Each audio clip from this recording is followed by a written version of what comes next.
is Top Shelf, the KIJHL podcast. I'm Mark Berry. This week on Top Shelf, our ine+nutrition Players Spotlight with Emanuel Sequeira is with JP Desabrais of the Williams Lake Mustangs.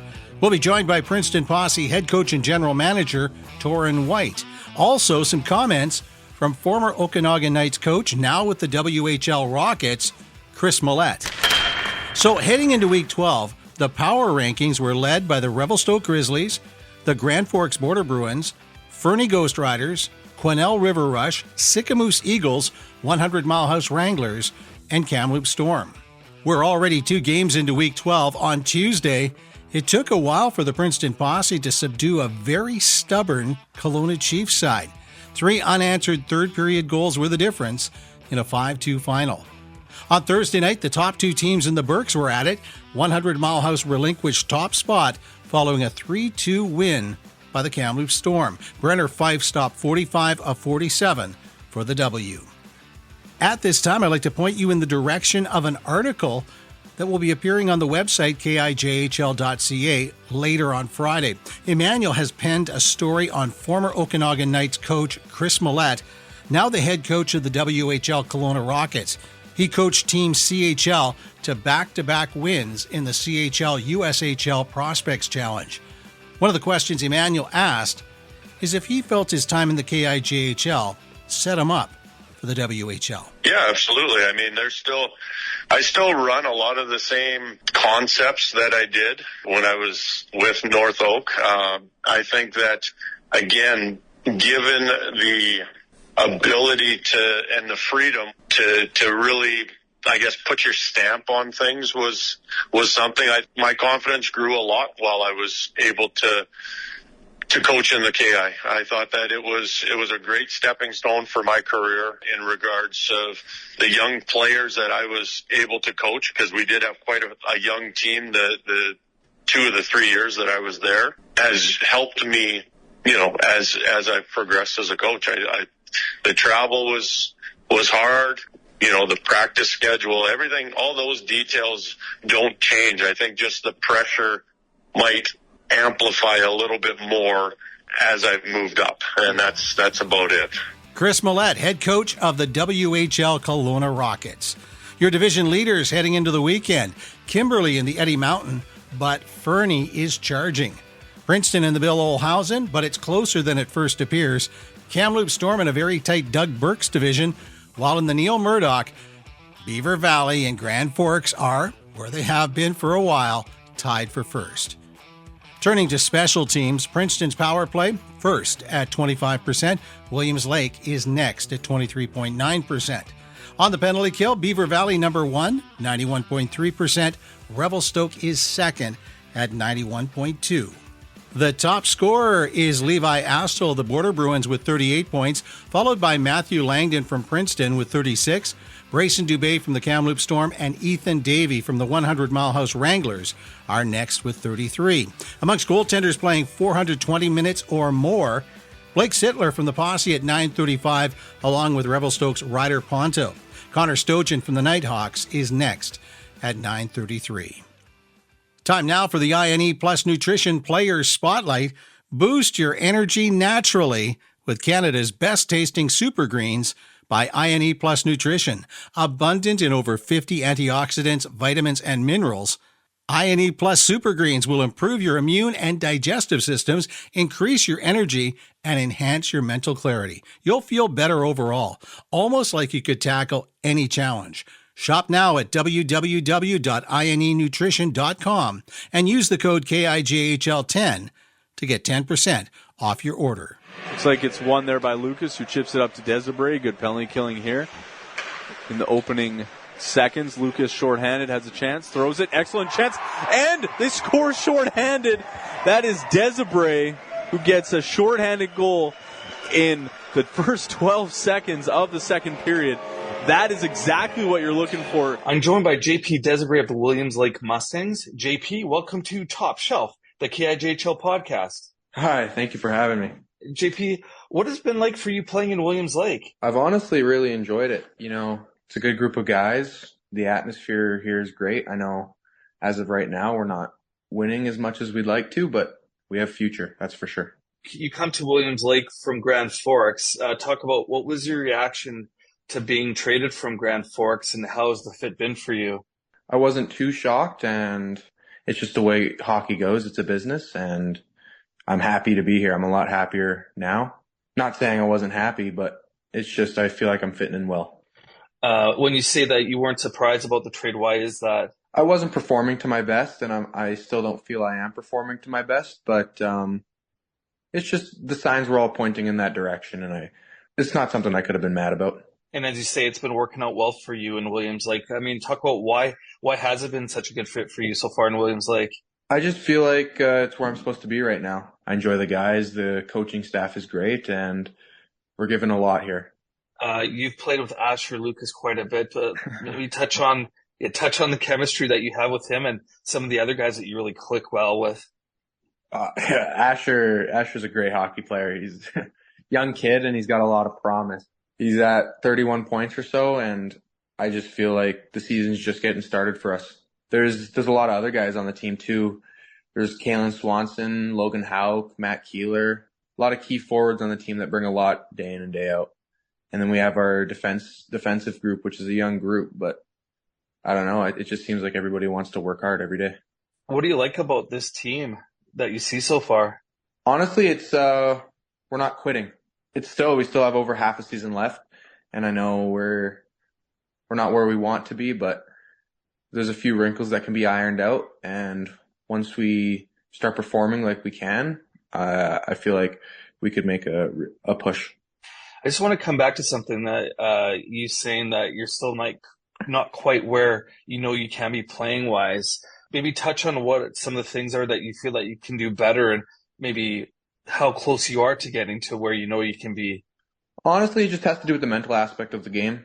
Some days are harder than others, and I just know that once I find my game, I can bring a lot more to the table. There's just a lot missing right now, and I know it's coming. It seems kind of crazy that you say that, especially anybody that looks at the stats. So ever since you've joined Williams Lake, you have 17 points in 12 games. So it's a 1.42 points per game average. And maybe it's not all about the points. Well, what are some of the things that you feel that you have done well with the team? Since I got here, I've been clicking with the guys well. In games, I think I'm distributing the puck well, but there's always things you can do better, I believe. And I just know that every day you can be better than the last. The halfway mark of the season for you guys, but for yourself, what are goals that you want to achieve in terms of how you play that's going to help the team? I want to do what I can for us to get some wins, because I really want the team to excel and go to where we know we can be. How do you feel that you're playing on the defensive side of the puck? I feel like the defensive side of the game is usually my better side of the game. I don't know what my plus minus is here. I'm sure it's all right. But there's always improvements to make. Some games I'm better on my walls than others. I just know defense leads to good offense. So if I continue to work on my 200-foot game and be a two-way player, then offense will come. That's JP Desabrais of the Williams Lake Mustangs. JP, thanks for joining us on Top Shelf, the KIJHL podcast. Thank you. Thank you again. That was awesome. The Player Spotlight is a presentation of ine+nutrition. This is Top Shelf, the KIJHL podcast, now available on YouTube. Up next, Princeton Posse head coach and general manager, Torrin White. Bank this one down. Here's Horyaczka with it. Horyaczka battling through a check. He's going to turn back now. Still on the left side. Horyaczka down. Langdon in front. Horyaczka with a shot. Rebound is there. Horyaczka digging away. Langdon there. He scores! Matthew Langdon! Game over! I'm joined by Princeton Posse head coach and general manager Torrin White. Torrin, welcome to Top Shelf, the KIJHL podcast. Thanks, Emanuel. Excited to be on. Torrin, you're halfway through your first season as a junior hockey coach. How do you feel it's been going? Well, I guess the first thing is the support I've had in Princeton from staff and the players has made it a lot easier. Being in a new town, a lot of stuff like that was a bit of an adjustment, but I think now being a couple months in, things have gone very well. Yeah, touch on that fan base. What are your thoughts on what it's like playing at home and how they rally the team. Yeah, I think our home games are definitely give us a huge advantage with the crowd and the passion from the people in town. And you always know when there's a home game coming up because you can see the signs and the everything downtown kind of getting ready for the game. I haven't been on the other side of it, but I know it'd be difficult coming into our rink to play. The combination of our fans and the actual facility and the way we play for sure makes it a difficult spot to play, but it also makes it a lot of fun for us every time we have a home game. So that's something that's been a big advantage for us, and it's for sure something on the other side of it when we're on the road. We have to find different ways to create that energy and show up ready to go. I have to ask, do you get stopped in the streets by fans? Because I know Mark Friedman, who you've replaced, he experienced that while he was coaching there. You see a lot of familiar faces. I think it's probably getting to a point where whether it's at the grocery store or at a restaurant, that a lot of the people you see you know and recognize, which is a lot of fun because you get to have some good conversations. And obviously when the team's doing well, those conversations are a lot more enjoyable, but there'll for sure be some ups and downs and some people doubting you, which is fine and is part of it. But the people in town are incredibly nice, and they've been great for me and my wife. And so anytime you bump into people, it's usually pretty great encounters. What have you enjoyed most about it?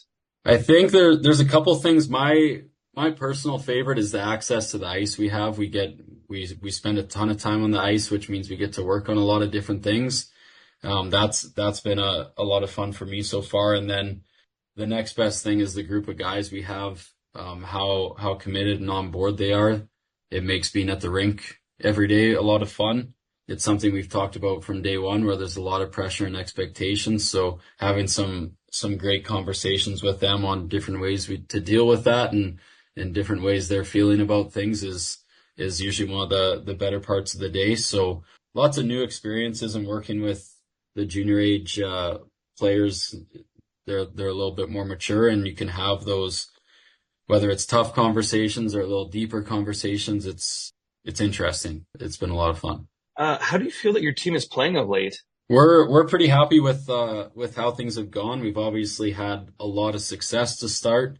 We've talked again right since day one that there'd become a time where things aren't going so smoothly and there'd be a little bit of adversity, and we've kind of planned and talked about how to handle that and how to respond to that. So same thing, being at the rink every day is a lot of fun. Even after a couple losses, we still kind of recognize what we need to work on. Everyone shows up ready to go, and then we're right back at it. So it's been cool to see how they've responded to a little rough patch here the last week. Overall, the last 3.5 months, it's been pretty impressive to see how well they've played and how well everyone's bought in. So we're looking for a really strong finish here going into the Christmas break. And I think looking back, we have a lot of things to be happy about. What are things your group needs to work through to get its next win? Yeah, for sure. We understand, we've kind of understood right from the start that we have one of the strongest divisions in the league, and there's no easy games. We also understand that after you've played a couple teams a couple times and you've beat them a couple times, you have a bit of a target on your back. So we understand that teams are going to show up ready to play every single time we play them, which is good for us. It means we have to be ready and we have to be prepared, and there's little adjustments to make. And whether it's executing a game plan or sticking with it, some different things like that are important. And we have a mature enough group to make those adjustments and recognize why maybe we lost a game or two and how we can avoid that and then get right back to work. What are some things that you have learned in the first half as a rookie coach? Probably the biggest thing for me is you could have the best or worst X's and O's in the world, but if your players are happy or unhappy or frustrated or feeling good, that's probably gonna have the biggest impact on your team, how they're feeling and how they're responding to things. So having those conversations and adjusting things to keep them in a good frame of mind has been something that's jumped out at me as being very important. Other than that, I think it's been really cool to see some different teams in the league and how good the hockey is out here and how many good players there are in this league. That's been one thing that's really impressed me. And again, kind of like I mentioned, there's no easy games. There's a lot of good teams, and especially within our division, it's a really good challenge every weekend or every night. So you gotta prepare and can't take things lightly. And that's I think that's going to be great for our guys as players and as people, whether it's moving on to university or whatever they have next in life. They've learned that you kind of have to be prepared and do a lot of things the right way to have some success. That's Torrin White, head coach and general manager of the Princeton Posse. Thanks for joining us on Top Shelf, the KIJHL podcast. Thanks, Emanuel. This is Top Shelf, the KIJHL podcast, available on Spotify, iHeart, Apple Podcast, YouTube, and on the KIJHL.ca website. Our thanks this week to the KIJHL broadcasters, in particular, Braden Boyd, Aidan Duggan, and Dawson McFarland. KIJHL Director of Communications Emanuel Sequeira, Posse Head Coach and General Manager Torrin White, and Williams Lake Mustang JP Desabrais, along with WHL Rockets Head Coach Kris Mallette. A big thank you to the good folks at ine+nutrition. Don't forget to use the code KIJHL10 to get that discount.